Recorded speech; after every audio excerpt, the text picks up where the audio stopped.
आदरणीय अध्यक्ष जी, 2023 में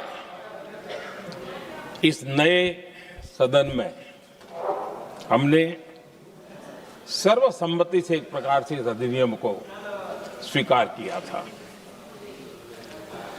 पूरे देश में खुशी का वातावरण बना, उस पर कोई राजनीतिक रंग नहीं लगे और इसलिए वो कभी राजनीतिक इश्यू भी नहीं बना। तो एक अच्छी स्थिति है। अब सवाल ये है कि हमें कितने समय तक इसको रोकना है। अब यहां जो लोग जनसंख्या वगैरह के विषय उठाते हैं, क्या आपको मालूम नहीं है?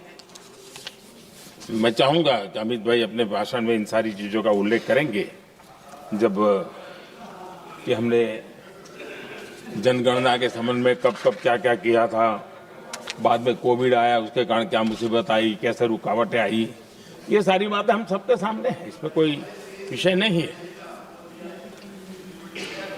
लेकिन पिछले दिनों जब हम 23 में चर्चा कर रहे थे, तब भी व्यापक रूप से बात ये थी कि इसको जल्दी करो। हर कोई कह रहा था जल्दी करो। अब 24 में संभव नहीं था क्योंकि इतने कम समय में करना मुश्किल था। अब 29 में हमारे पास अवसर है। अगर हम 29 में भी नहीं करते तो ये स्थिति क्या बनेगी हम कल्पना कर सकते। फिर हम देश की माताओं बहनों को ये विश्वास नहीं बना पाएंगे कि हम सचमुच में प्रयास सच्चे अर्थ कर सकते थे। और इसलिए समय की मांग है कि अब हम ज्यादा विलंब न करें। इस दरमियान राजनीतिक दल के लोगों से, संविधान के जानकार लोगों से, जो महिलाओं में एक्टिविस्ट के नाते काम करने वाले ऐसे लोगों से भी कई चर्चाएं हुई। कुछ लोगों ने खुद होकर के भी सुझाव दिए। सारा मंथन करते करते करते और यहाँ भी सभी दलों से लगातार बातें इनकी होती रही है। स्ट्रक्चर वे में हुई है, इनफॉर्मल भी हुई है, और उसमें से आखिर बना हुई एक कुछ रास्ता निकालना होगा ताकि हम हमारी माताओं बहनों की शक्ति को जोड़ सकते हैं। आदरणीय अध्यक्ष जी, मैं एक बात जरूर कहना चाहूंगा।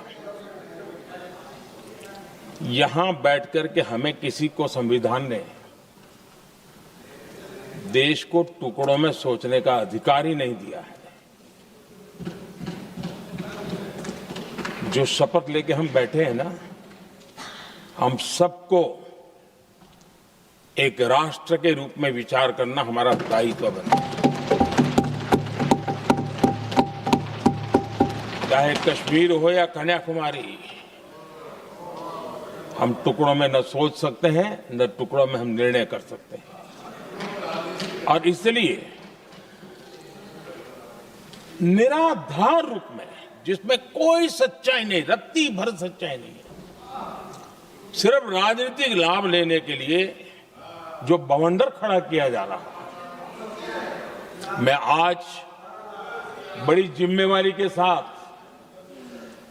इस सदन में, इस पवित्र जगह से कहना चाहता हूं, चाहे दक्षिण हो, उत्तर हो, पूर्व हो, पश्चिम हो, छोटे राज्य हो, बड़े राज्य हो, मैं आज एक जिम्मेवारी से कहना चाहता हूं कि निर्णय प्रक्रिया किसी के साथ भी भेदभाव नहीं करेगी। ये निर्णय प्रक्रिया किसी के साथ अन्याय नहीं करेगी।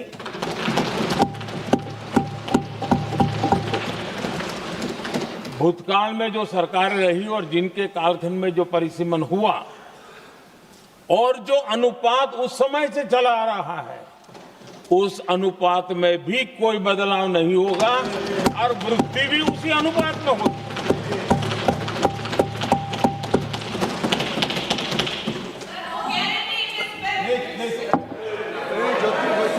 अगर गारंटी शब्द चाहिए तो मैं गारंटी शब्द उपयोग करता हूं।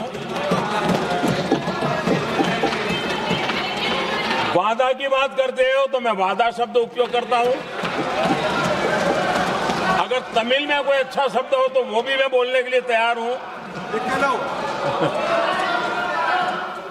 क्योंकि जब नीयत साफ है तो फिर शब्दों का खेल करने की हमें जरूरत नहीं है जी।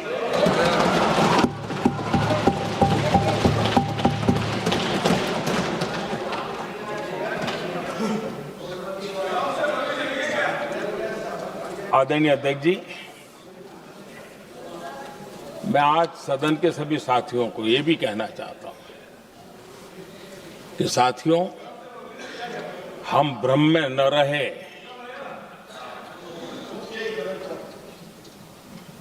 हम उस अहंकार में न रहे, और मैं हम शब्द प्रयोग कर रहा हूं, मैं और तुम की बात नहीं कर रहा हूं। हम इस भ्रम में न रहे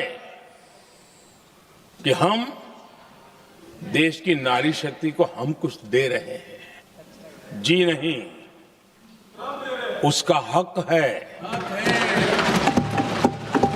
और हमने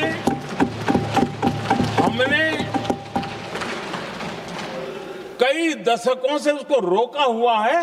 आज उसका प्रायश्चित करके हमें उस पाप में से मुक्ति पाने का यह अवसर है।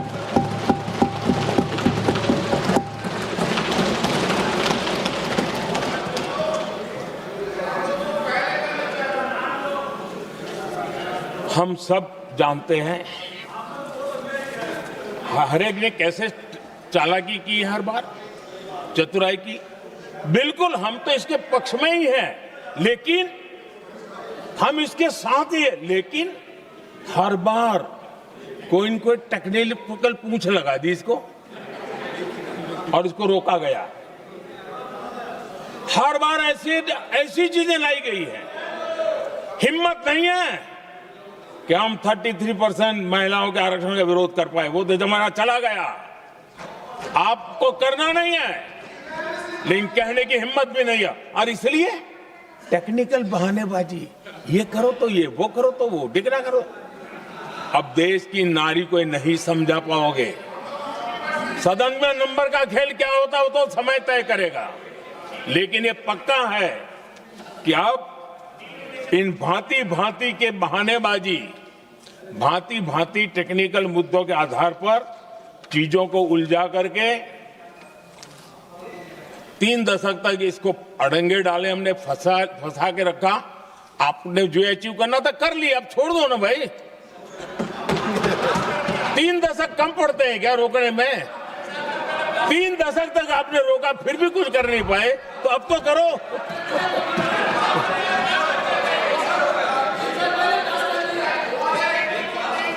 आदरणीय अध्यक्ष जी,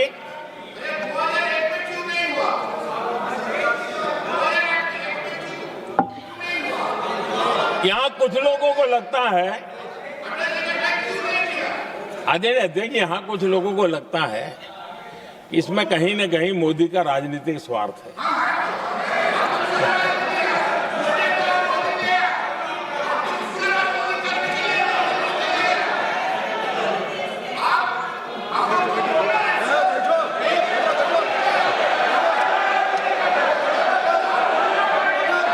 अरे भाई, इनको बोलने दीजिए, वहां पर बेचारे को मुंह पे ताला लगा हुआ है, बहुत बगल में कोई बोलने नहीं देता उसको।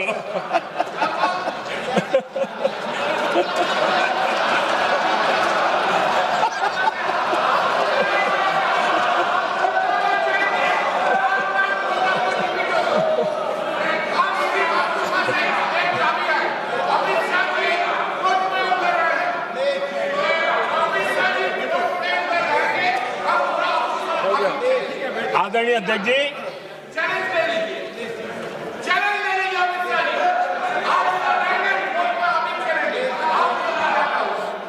आदरणीय अध्यक्ष जी, देखिए, इसका अगर विरोध करेंगे तो स्वाभाविक है कि राजनीतिक लाभ मुझे होगा, लेकिन साथ चलेंगे तो किसी को भी नहीं होगा, ये लिख के रखो।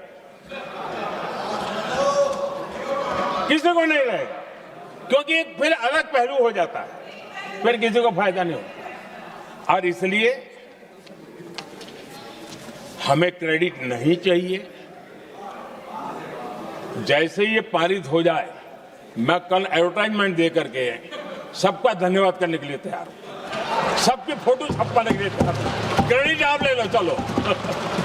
क्रेडिट की चिंता है क्या है जी, ले लो ना क्रेडिट।